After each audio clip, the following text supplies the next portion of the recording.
Dr. Rondo, I thought snoring was just this funny little sound that old fat guys make, but now I find out there's so much more happening.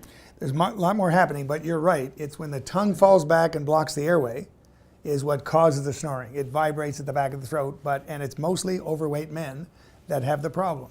But it is a big problem today. And the main thing is those snoring patients may also have sleep apnea, and that's the big deal.